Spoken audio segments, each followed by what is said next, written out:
Hey everybody, it's Never. I wanted to go back through some of the comments that people have made for a while and do some more question and answer, just in case some of you didn't want to read them in there or missed some of the comments, just to make sure I keep up on answering questions. Let's see any that are actually relevant. So yeah, Warriors. Warrior Info says that they have 3 stances, but it's only 2 now, unless you count Gladiator, but it replaces Battle Stance. I think the way to look at that, and this isn't really directly answering the question, but I think the way to look at it is Warrior is the second experiment in 4 specs. The first one was obviously Druid by separating Feral into Guardian and Feral, but after that, we've got Warrior getting a 3rd DPS spec, which is pretty interesting, and I suspect that we'll see more of that in the future, as popular and successful as Gladiator seems to have been. I wouldn't be surprised to see some adjustment to Discipline to make it also a DPS spec, Discipline for priests, and it wouldn't surprise me to see something like Combat Rogues getting the ability to tank, or maybe Demonology Warlocks getting the ability to tank, or Beast Mastery or maybe Survival Hunters getting a tanking option. Stuff like that I think could be really interesting and really beneficial to the game. And the way that they've done it with Gladiator Stance is a way that they could do it without really wrecking things. Now, making it a full tank spec might not be an option. It might be something that you can only really do to make a mostly viable DPS spec. It's hard to know how they'll balance that. Several times people have asked, is that the sound of a cat playing in the background? Yes. We have 2 cats, and they make all kinds of noise, although sometimes it is the dog who also jingles like a gypsy tambourine. Let's see. The inn is good for getting items. Well, actually, and the level 3 inn is apparently bad. I haven't actually gotten a level 3 inn yet, but I'm looking forward to it because apparently it's actually pretty good and has treasure hunting missions. So I'm looking forward to seeing that. Thanks to everybody for the nice comments about the social metagame video. I'm preparing another video as a follow-up to that, explaining something that somebody asked about workflow and pipelines in the workplace. And while I don't have a whole lot to do with that in my career, there is definitely some applicability to things that you do in WoW that would apply to stuff like that. And there are other parts of my life where it does come in handy. The crystal being hot fixed, I think it's actually 200 stats and not 100, but I'd have to check because I think it used to say 500, but it seems like it still does 200 now, but that might be down, or the tooltip may still be wrong. Let's see, what else do we have in here? Oh yeah, the BOE shield that I sold. I wish I would have known that beforehand. It's so hard for me to make money in this game, and I think that's mostly a time issue. The wormhole I used at the beginning was an engineering item. There's one for every major continent except for just the Azeroth continents in vanilla, and the ones you get for that will be determined by what whether you specialize gnomish or goblin. And by the way, even though gnomes are kind of weird, I prefer gnomish engineering.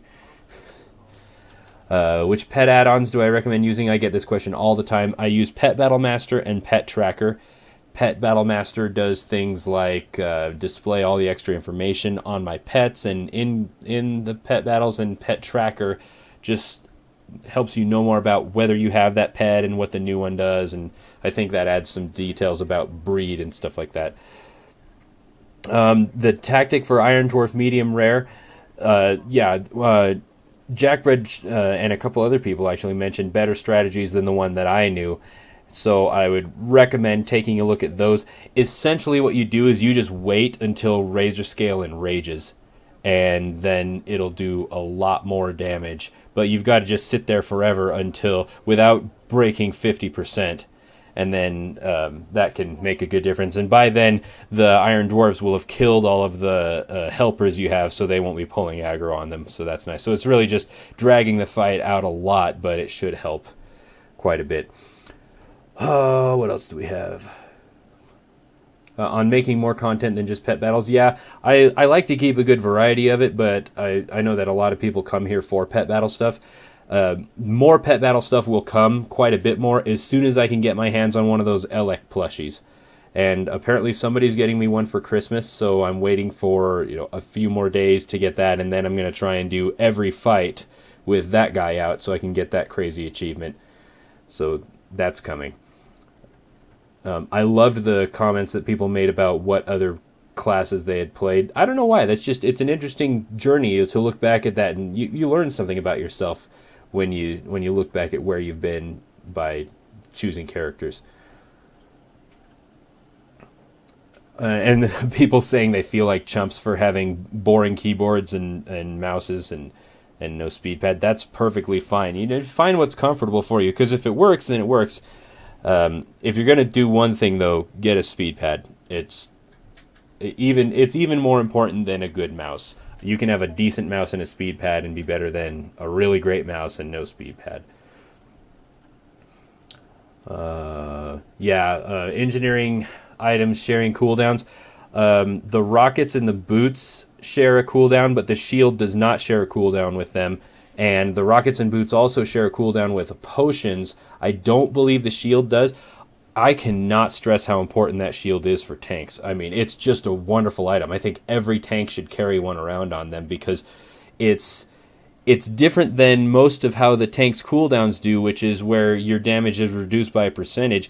It actually absorbs a set amount of damage, so you can be 10 hit points from death, and if you pop that thing up, you're at least a good melee strike away from dying. So that's really, really helpful. I'd stick with that. Load more comments.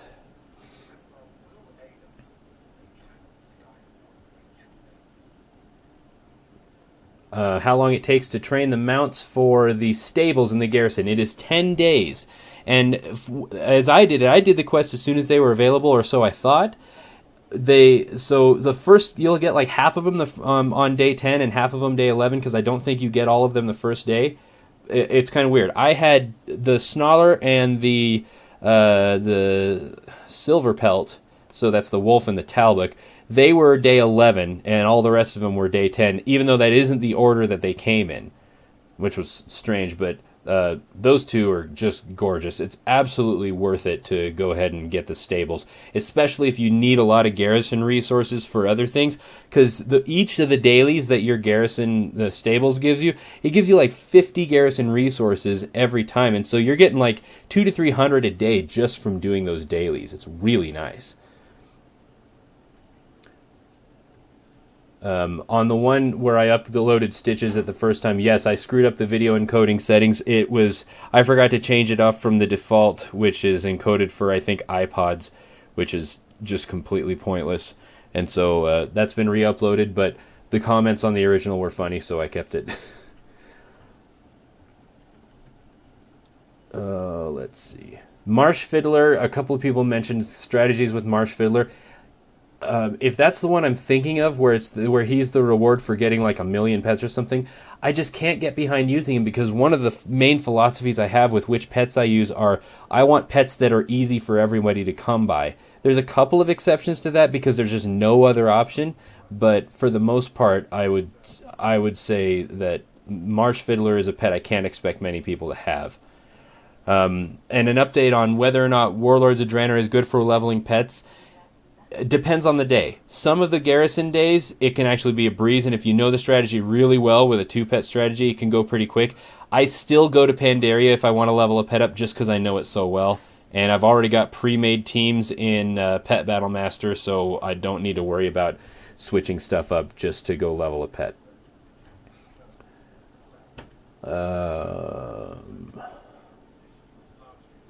I did get my 3rd Unborn Valkyr. Just go to Northrend now and then and check the spots, and you'll see one here and there. People are not camping them right now because they're so busy, so this is one of the best times to go and get them. Her, not him. Unborn Valkyr is female. More comments.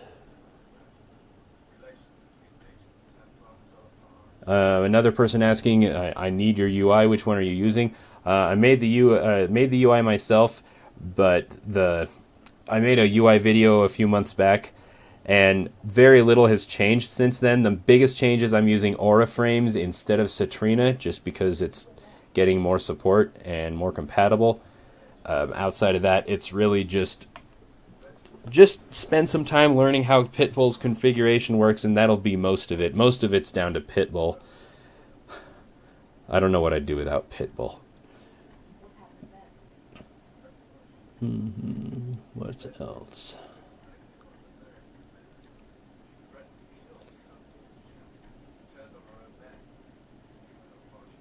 Somebody asked what Total RP above the chat window is. That is a role-playing add-on. There's Total RP 3 and Total RP 2. Both of them are a good option, and they give you the ability to do some additional stuff. You'll see sometimes when I hover over names, it'll show extra information. That's Total RP. So if you're doing a lot of role-play with other players, it's really, really good to have that so that you can see all the other stuff they want to do, like surnames and even custom titles and stuff like that. It's really good. That's most of the comments up till now. Yeah, I think we've caught up with the last giveaway. So anyway, thanks everybody for the comments. Keep making them. I really enjoy reading them, and I do read every single comment that comes through here. I get a notification on my phone whenever anyone comments on any video, and I read them, and I really appreciate and enjoy them. Thanks for watching. Please share the video with your friends, like, comment, and subscribe so that we can keep the channel happy and going good. If it doesn't get a lot of attention for a while, it gets angry. Okay, thanks, bye. And then I actually think it's fun to stand and fell stomp because I go flying, and that's fun. Let's heal myself. Okay, now here comes all of these guys. Forget about that every time. Time to get in the bear blender.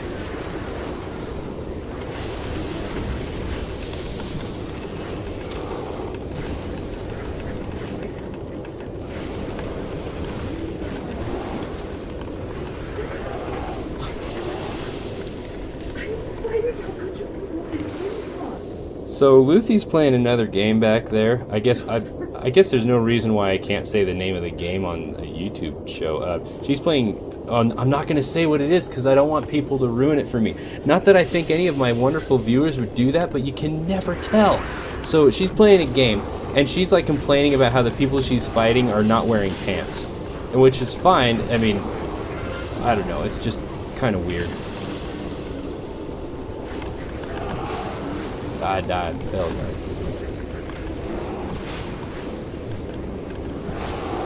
I can't hear you, hun. I'm busy killing Felguards. These Felguards aren't going to kill themselves. It'd be funny if they did, but you wouldn't get any loot credit. Fell stomp. Oh, you missed, sucker! I've got a fell stomp of my own. Ha ha ha ha ha ha.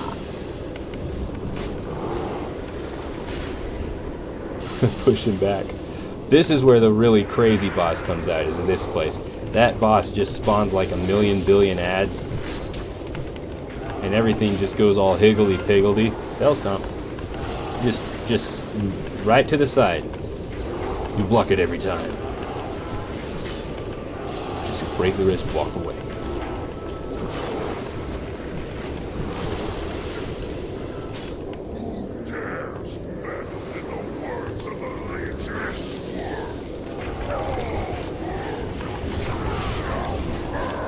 Alright, for this guy, I use my DPS, or my threat generation cooldown. That's how do you say DPS cooldown without being a DPS cooldown.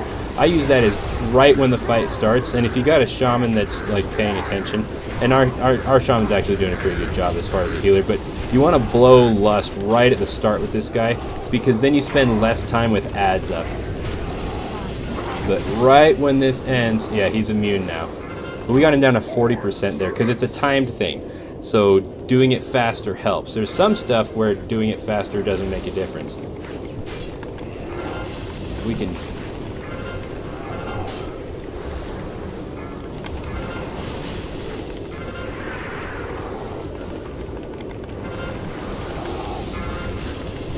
And then I'll just keep thread on him. And over here, make sure that those guys die. Kind of keep him right here so that when those, what is that guy fighting?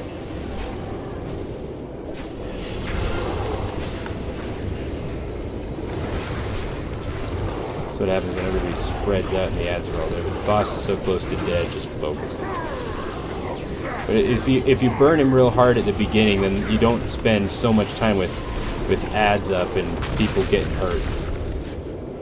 Oh, look at that. Intellect. I've already got... Oh, wait, are these haste mastery? Do I have haste mastery? Yeah, I do. Haste mastery. These are the same dadgum gloves. Alright. Okay. And power shift. If you're a druid, you want a macro that says, if I'm in such and such form, then do exclamation point, whatever form I'm already in.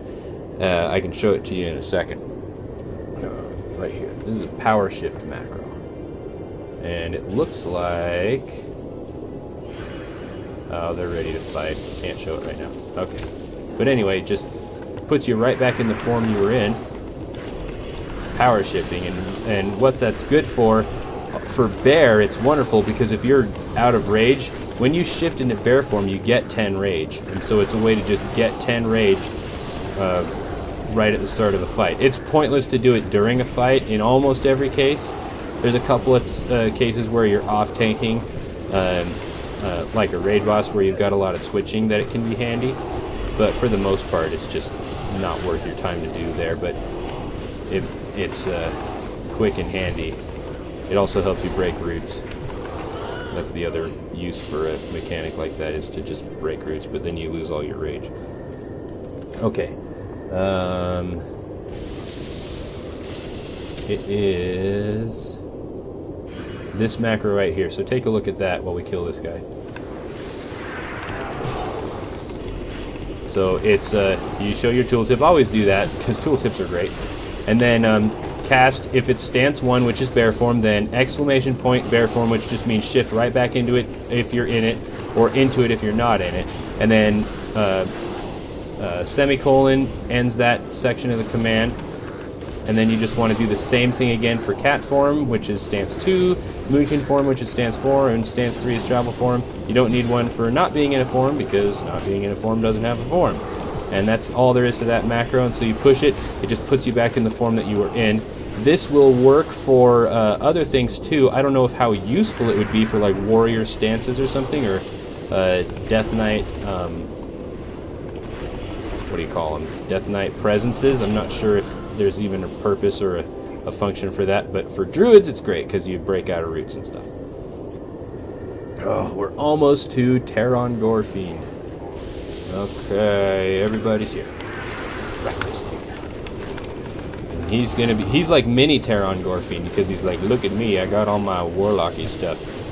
And you never know which one Terran Gorfiend's gonna do. The annoying thing about this dude is he like does that whole rain of fire thing, and I can't ever remember how to get rid of it. Probably have to interrupt it before he casts it, but you know, it's casting. He's burning everybody down over there. Dream of scenarios. Haha. Probably should have saved it for myself. Being greedy. Okay, fly away. Down, down we go. And once we get that, we can go turn the quest into Khadgar, who's a little more trustable than Rathion, but I still don't trust him. Okay, this group has been really great. I don't have to use any leadership qualities at all to keep them in line. We're just going to open right up with Berserk. We want to wreck him as quick as we can.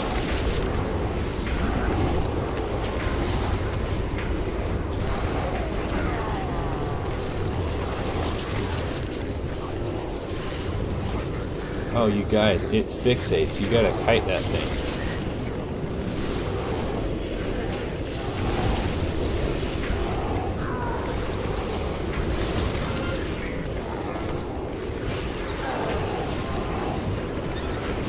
There we go. Run away from it. That's how you do it. He chose Illidan mode. It's like an Illidan Sith Lord. Look at that mask. It looks like one of the BioWare Sith Lords, which are always like really weird looking. BioWare's got this obsession with like people covering parts of their face, especially in Star Wars games. It's like, well, this person should cover up their eyes, because that makes sense. I get on BioWare's case a lot, but I actually think a lot of their games are great. There we go. Hey, Feldborn Abyssal, you won't even... Had so much thread on him and he didn't even fight me. Hooray! We get loot. Let's see what guaranteed loot I get off this guy. Oh, look at that. Legs that aren't as good as the ones I have. Maybe off-specking isn't that great anymore since gear switches. Oh, I gotta get this puddle of crap. That's what I need for the quest. This is a puddle of crap. It's easy to miss. I should say thank you to everybody. Thank you, everyone. Heels were dynamite. Bye-bye, little shaman. Okay. Now it's time to go back to where I was. Where was I? Oh, that's right. I was hanging out in Brill. And the postmaster, because I don't even have a full inventory. Whatever. Right, time to go back to the garrison. This is a sweet macro I made that puts the garrison Hearthstone thing in with my garrison deal, because one of them's off the global cooldown, so it looks cool. Okay.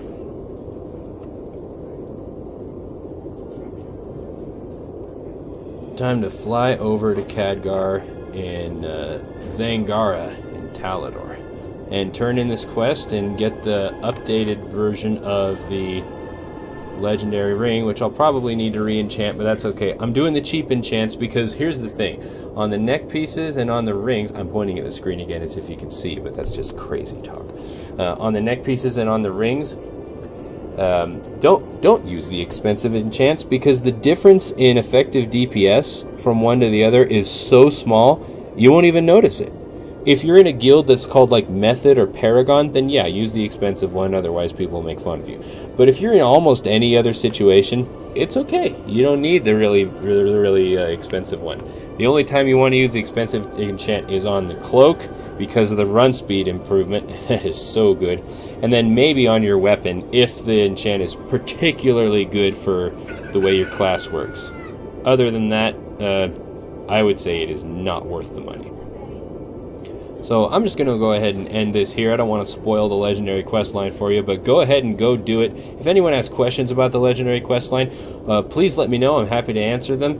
I managed to get through the one in Mists of Pandaria, and this time I want to stay caught up with this one so I'm not way behind and scrambling to get it by the end after you come back playing from a 6-month break. So thanks for watching. Please like the video, subscribe, share with your friends, and leave a comment. And can I wave from the Wind Rider? I can. Okay, thanks, bye.